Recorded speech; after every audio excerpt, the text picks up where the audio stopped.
Are निश्चय academy YouTube channel पे आप सबका हार्दिक स्वागत और अभिनंदन है। जैसा कि हम लोग आर निश्चय यूट्यूब चैनल पे गणित का पोर्शन पढ़ रहे हैं और गणित के पोर्शन में हमने पिछले सीरीज में बहुत ही अच्छी तरीके से आपको काम, समय दूरी, चाल और औसत को बताने का प्रयास किया। अब समय दूरी चाल में कुछ इंपॉर्टेंट प्रश्न हैं जिसको हम आपको एक एक प्रश्नों को हल कराने का प्रयास करेंगे। पहले तो ये कंसेप्ट समझने का प्रयास करेंगे, समय दूरी चाल। बस ये तीन कंसेप्ट है कि समय दूरी चाल का जो तीन कंसेप्ट है, इन्हीं तीन कंसेप्टों को जानने का प्रयास करेंगे। सबसे पहले तो समय को अंग्रेजी में टाइम कहते हैं, टी, और दूरी को डिस्टेंस कहते हैं, और स्पीड चाल कहते हैं। कि बहुत सारे बच्चे ऐसे होते हैं जो मान लीजिए कि अगर हम 5 5 5 दे दें, अंक दे दिया जाता है परीक्षा में, तो आप समझ नहीं पाते कि है क्या चीज, ये है क्या चीज, ये समय है कि दूरी है कि चाल है, हम इसको कैसे पहचानेंगे। सबसे बड़ा बच्चों को, छात्रों को इस चीज की दिक्कत होती है कि कोई भी चीज अगर लिखा होता है, मान लीजिए 230 मीटर लिख दिया गया, 230 मीटर, तो जब मीटर आ जाएगा, मात्रक मीटर आ जाएगा, तो आप समझ लीजिए कि ये दूरी की बात करेगा। दूरी का छोटा मात्रक मीटर होता है और बड़ा मात्रक किलोमीटर होता है। तो जब इसके साथ हम मीटर लगा दें या 5 किलोमीटर लिख दें, तो यह हमारा दूरी का मात्रक है। इसी से हम जानेंगे कि यह जो 5 है यह दूरी की बात कर रहा है, यह दूरी की बात कर रहा है। उसी तरह अगर इस 5 के साथ हम सेकंड लगा दें, या इस 5 के साथ हम 5 यच लगा दें, घंटा लगा दें, तो घंटा बताता है कि जो 5 है वो समय दिया है, सेकंड बताता है कि ये 5 है जो समय दिया है। इसी के साथ साथ कहीं ना कहीं चाल की अगर बात आती है, तो चाल में मीटर बटा सेकंड, इसी को मीटर बटा सेकंड को मीटर प्रति सेकंड, ऐसे थोड़ा तिरछा करते हैं तो मीटर प्रति सेकंड, ये दोनों चीज अगर लगे हो तो कहीं ना कहीं ये 5 जो दिया होता है वह क्या होता है, चाल होता है। कहीं ना कहीं 5 दिया होता है वह क्या होता है, चाल होता है, मीटर प्रति सेकंड। या इसका बड़ा मात्रक जो होता है किलोमीटर प्रति घंटा होता है, किलोमीटर प्रति घंटा होता है। तो मुझे पूरा विश्वास है, पूरा आशा है कि आप लोगों को ये बात समझ में आई होगी कि हम दिए हुए अंकों को, दिए हुए संख्याओं को कैसे पहचानेंगे कि यह समय है कि दूरी है कि चाल है। इनके मात्रकों से पहचानेंगे कि यह समय, दूरी और चाल दिया हुआ है, मात्रकों से पहचानेंगे। तो आइए इनका अनुमानित इनका अनुपातिक संबंध बनाने का प्रयास करते हैं। देखिए, एक मात्रक के साथ साथ हम अंकों को तो पहचान गए, लेकिन इसके कुछ फार्मूले होते हैं। जैसे देख लीजिए, दूरी बराबर होता है चाल गुणे समय। और ये चीज जान लीजिए कि इसका मात्रक क्या था, किलोमीटर था या हमारा मीटर था, कहीं ना कहीं किलोमीटर या मीटर। अब दूसरी बात समझ लीजिए कि चाल बराबर दूरी बटे समय, और समय बराबर दूरी बटे चाल। अब इस कंसेप्ट को समझने का प्रयास करिएगा कि जैसे आप चाल को ले लीजिए, इस चाल को ले लीजिए, तो चाल बराबर दूरी बटे समय। अच्छा, दूरी का मात्रक क्या लिखेंगे, किलोमीटर लिखेंगे, तो समय का मात्रक क्या लिखेंगे, घंटा लिखेंगे। तो इसी का चाल का जो मात्रक हो जाएगा किलोमीटर प्रति क्या हो जाएगा, घंटा हो जाएगा। अगर इसका छोटा मात्रक मीटर लिखेंगे तो नीचे समय का सेकंड लिखेंगे, तो इसका छोटा मात्रक मीटर प्रति क्या हो जाएगा, सेकंड हो जाएगा। अब बड़ा मात्रक किलोमीटर प्रति घंटा हो जाएगा। तो अब देख लीजिए, आप यहाँ पे देख लीजिए, चाल का हम निकलते हैं कि दूरी बराबर चाल गुणे समय। चाल को क्या लिखेंगे, किलोमीटर प्रति घंटा, मतलब बटा घंटा, और गुणे समय का क्या लिख देंगे, घंटा। समय से कट गया तो दूरी का मात्रक क्या आ जाएगा, किलोमीटर या मीटर आ जाएगा। सिंपल चीज। अब देखिए, कुछ चीजें इसमें बहुत जरूरी है समझना कि दूरी का मात्रक हमारा होता है किलोमीटर, और बटे चाल का मात्रक होता है किलोमीटर प्रति घंटा। प्रति घंटा का मतलब नीचे यच होगा, यच कहाँ चला जाएगा, ऊपर चला जाएगा। किलोमीटर से किलोमीटर कट गया तो यच हमारा समय का मात्रक क्या हो जाएगा, यच हो जाएगा। ये कहीं ना कहीं ये कंसेप्ट आपके दिमाग में एंट्री होनी चाहिए और ये बात समझ में आ जानी चाहिए। अब देखिए एक सवाल और आता है, जैसे 1 किलोमीटर प्रति घंटा को मीटर प्रति सेकंड में बदलिए, और आता है 1 मीटर प्रति सेकंड को किलोमीटर प्रति घंटा में, किलोमीटर प्रति घंटा में बदलिए। ठीक ना। अब देख लीजिए, आप एक चीज देखने का प्रयास करिए कि 1 किलोमीटर प्रति घंटा का मतलब यह है कि 1 किलोमीटर बटे घंटा यच हो जाएगा। तो 1 किलो में कितना मीटर हो जाएगा, 1000 मीटर हो जाएगा। और 1 घंटा में कितना सेकंड हो जाएगा, 60 मिनट, और 60 से गुणा कर देंगे तो ये सेकंड हो जाएगा। 1 0 से 1 0 कट गया, 1 0 से 1 0 कट गया, और फिर 2 से कट जाएगा, 2 3 6 2 5 10, 5 कम 5 6 3 18, तो हो जाएगा 5/18। अगर 1 किलोमीटर प्रति घंटा को मीटर प्रति सेकंड में बदलना है तो 5/18 से गुणा करेंगे। अब देख लीजिए, यह छोटा है, छोटे से बड़े में करना है तो इसमें 8/5 से गुणा करेंगे तो मीटर प्रति सेकंड आपका किलोमीटर प्रति घंटा में क्या होगा, बदल जाएगा। तो इतना कंसेप्ट आपको समझना जरूरी था कि 2 बातें, 3 बात ये समझ लीजिए, चौथी बातें हो जाएगी 1 किलोमीटर प्रति घंटा को मीटर प्रति सेकंड में बदलने के लिए छोटा वाला ऊपर रखेंगे, बड़ा वाला नीचे। ये छोटा भी है, आप भिन्न में छोटा भी है, 5/18 का गुणा कर देंगे इसमें तो हमारा क्या हो जाएगा, 5/18 मीटर प्रति सेकंड हो जाएगा। तो मुझे आशा नहीं, पूरा विश्वास है कि जो छोटा सा कंसेप्ट मैं आप लोगों को बताने का प्रयास किया हूं, ये कंसेप्ट आपको समझ में आ गया होगा। अब देख लीजिए, देखिए बहुत अच्छे तरीके से समझिए इसको, बहुत सावधानी से, बहुत बेहतरीन तरीके से समझिए। देखिए एक होता है सापेक्ष चाल। सापेक्ष चाल का मतलब होता है कि 2 चालों का जो एक मिलान होता है उसी को सापेक्ष चाल या अपेक्षिक चाल कहते हैं। जैसे मान लीजिए कि 2 ट्रेनें एक ही दिशा में गतिमान हो, 2 ट्रेनें एक ही दिशा में गतिमान हो तो ये तेज रहेगी तभी तो आगे निकलेगी। जो ट्रेनें एक ही दिशा में गतिमान हो, इनकी चाल की बात करूं तो चाल आपस में घटेगी, और जब 2 ट्रेनें एक विपरीत दिशा में गतिमान हो तो चाल आपस में जुड़ेगी। चाल आपस में क्या होगी, जुड़ेगी। अब बात समझने का प्रयास करिएगा, चाल आपस में जुड़ेगी जब विपरीत ट्रेनें हो।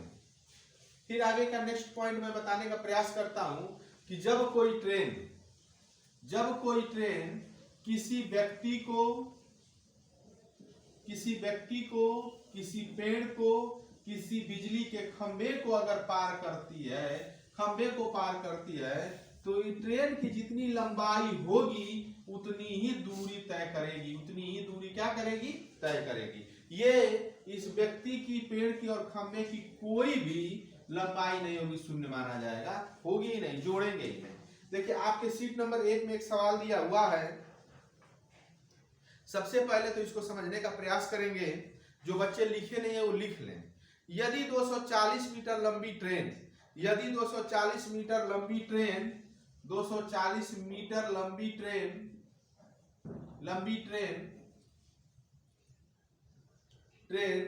28 सेकंड में 250 मीटर लंबे प्लेटफार्म को पार करती है तो ट्रेन की चाल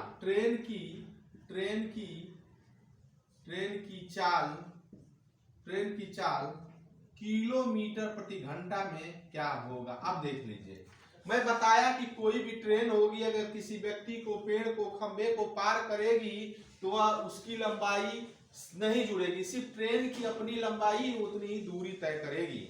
लेकिन जब कोई ट्रेन एक प्लेटफार्म को, सुरंग को, पुल को, गुफा को अगर पार करेगी तो वह जो दूरी तय करेगी, यह दूरी ट्रेन की अपनी लंबाई प्लस इन दोनों चारों में से कोई की लंबाई जोड़ के ही दूरी तय करेगी। अब कह रहा है, अब सवाल में देख लीजिए कि समय बराबर दूरी बटे 4 समझने का प्रयास करिएगा। कह रहा है कि एक ट्रेन 28 सेकंड में, तो समय की जगह लिख दिया 28 सेकंड में 240 मीटर लंबी ट्रेन 250 मीटर लंबे प्लेटफार्म को पार करती है, तो 28 सेकंड का समय लेती है, तो उसकी चाल क्या हो जाएगी। अब देख लीजिए यहाँ पे, ये देख लीजिए यहाँ पे, देख लीजिए हम यहाँ लिख देंगे कि समय 28 सेकंड लगा, तो दूरी कितनी तय करेगी। 240 मीटर लंबा ट्रेन है और 250 मीटर लंबा क्या है, प्लेटफार्म है। इन दोनों की जो लंबाई होगी आपस में जुड़ेगी, तो वह ट्रेन इतनी ही दूरी तय करेगी। और हमको क्या पता करना है, चाल। पक्षांतर कर देंगे तो चाल बराबर ये हो जाएगा अपना 490 बटा के 28 चाल आ जाएगा। तो यह सेकंड में था और यह किस में था, मीटर में था, तो ये हो जाएगा मीटर प्रति सेकंड। इसकी चाल मीटर प्रति सेकंड में होगी। अब देखिए, अब कटाएंगे तो हो जाएगा 7 7 49 और 7 4 28, फिर 2 दूना के 4, फिर 2 3 6 2 5 10, तो 35 बटा के हमारा क्या हो जाएगा 2 मीटर प्रति सेकंड चाल होगी। लेकिन जो चाल पूछ रहा है आपका किलोमीटर प्रति घंटा में पूछ रहा है। जो चाल पूछ रहा है किसमें पूछ रहा है, किलोमीटर प्रति घंटा में। मैं बताया हूं कि किलोमीटर प्रति घंटा को यदि मीटर प्रति सेकंड में बदले, तो 5 बटे क्या करेंगे 18 से गुणा करेंगे। ये किलोमीटर प्रति घंटा को मीटर प्रति सेकंड में करेंगे तो 5 बटे 18 से गुणा करेंगे, लेकिन मीटर प्रति सेकंड को किलोमीटर प्रति घंटा में बदलेंगे तो 18 बटे 5 से गुणा करेंगे तो किलोमीटर प्रति क्या हो जाएगा, घंटा हो जाएगा। तो यहाँ पे जो मान दिया है 35 बटा 2 मीटर प्रति सेकंड, तो गुणा कर देंगे 18 बटे 5 से गुणा करते ही मेरा मान हो जाएगा किलोमीटर प्रति घंटा। तो 5 7 35, 2 9 18, 7 9 63। जो ट्रेन की जो चाल होगी 63 किलोमीटर प्रति घंटा होगी। ट्रेन की जो चाल होगी कितना हो जाएगी, 63 किलोमीटर प्रति घंटा हो जाएगी। यहाँ चाहते तो हम दशमलव में बदल देते, लेकिन दशमलव भी इसलिए नहीं बदले हैं कि इसको किलोमीटर प्रति घंटा में बदलना है, तो इसलिए इसको हम छोड़ दिए। फिर दशमलव में बदलेंगे तो फिर आपको काटने पीटने में दिक्कत हो जाएगी। तो एक बार पुनः इसको समझने का प्रयास करिएगा कि एक ट्रेन है और दूसरे प्लेटफार्म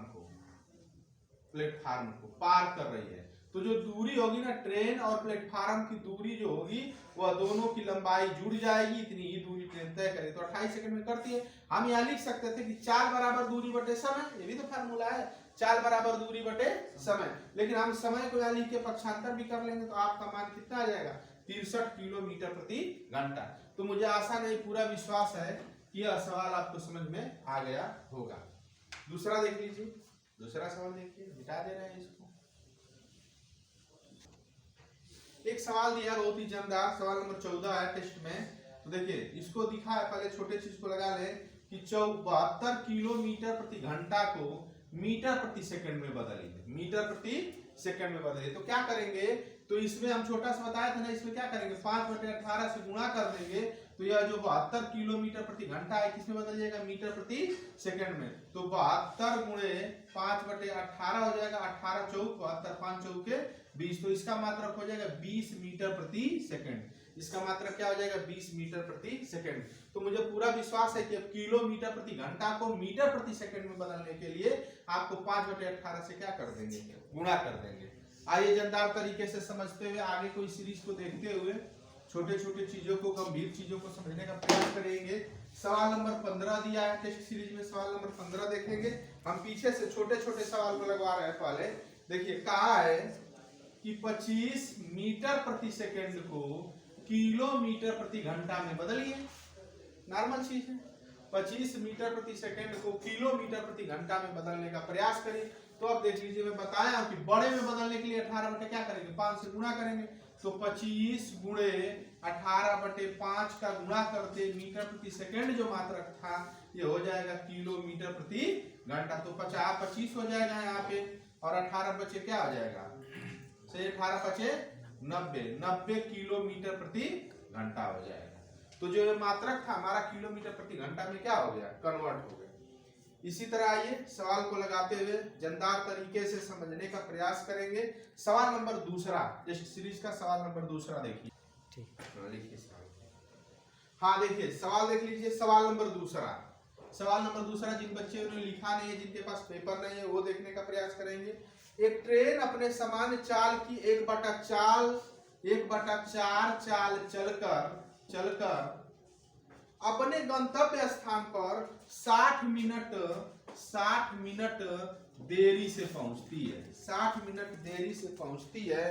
वह दूरी तय करने में ट्रेन द्वारा लगने वाला सामान्य समय ज्ञात कीजिए। देखिए बहुत ही जानदार मतलब बहुत जानदार कंसेप्ट है आपका। अगर इस पर बेसिक कंसेप्ट पे लगाएंगे तो ये मान लीजिए कि चाल हमारा यक्स है, तो यक्स पूरे टी टाइम पे पहुंच जा रही है।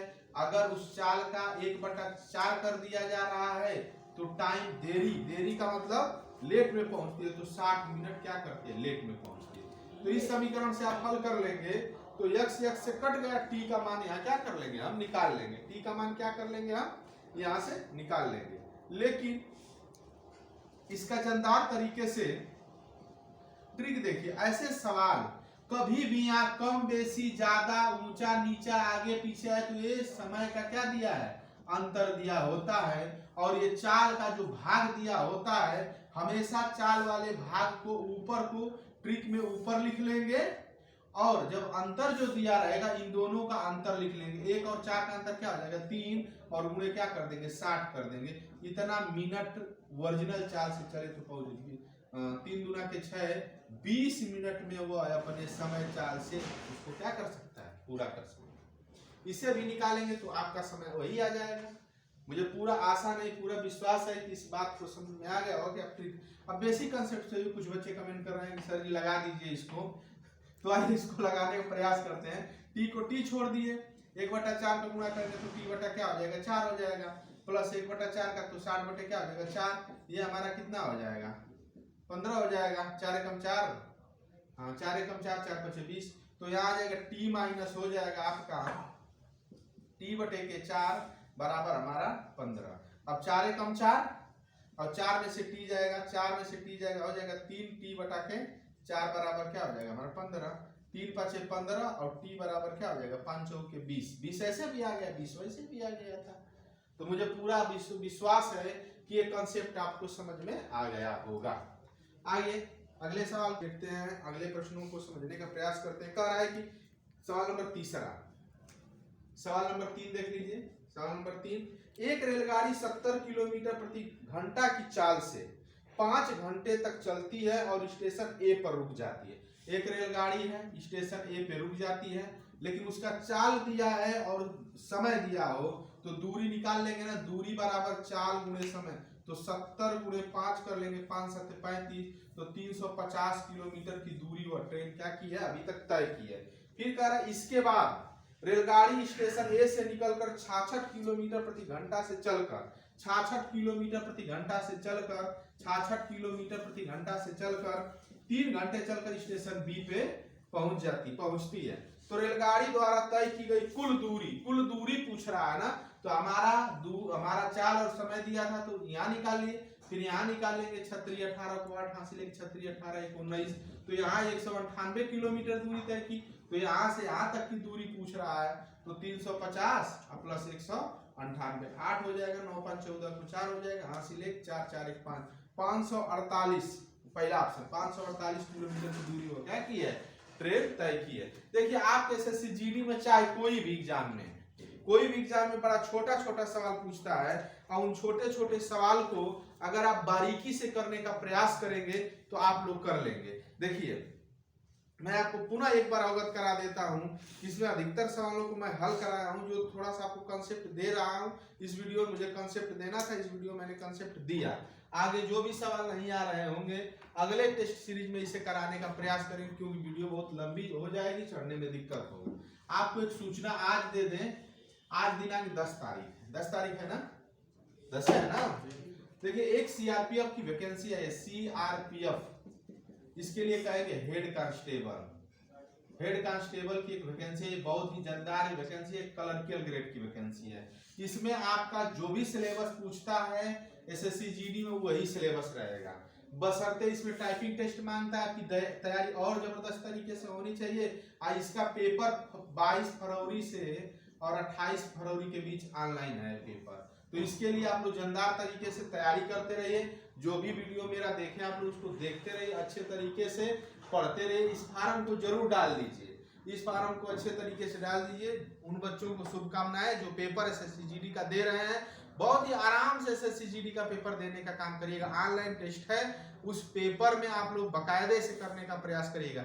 जिन बच्चों का सीटेट का पेपर है उनके लिए भी हमारे तरफ से हार्दिक शुभकामनाएं, और जो बच्चे आज से एसएससी जीडी का पेपर दे रहे हैं उनके लिए भी बहुत जानदार तरीके से शुभकामनाएं।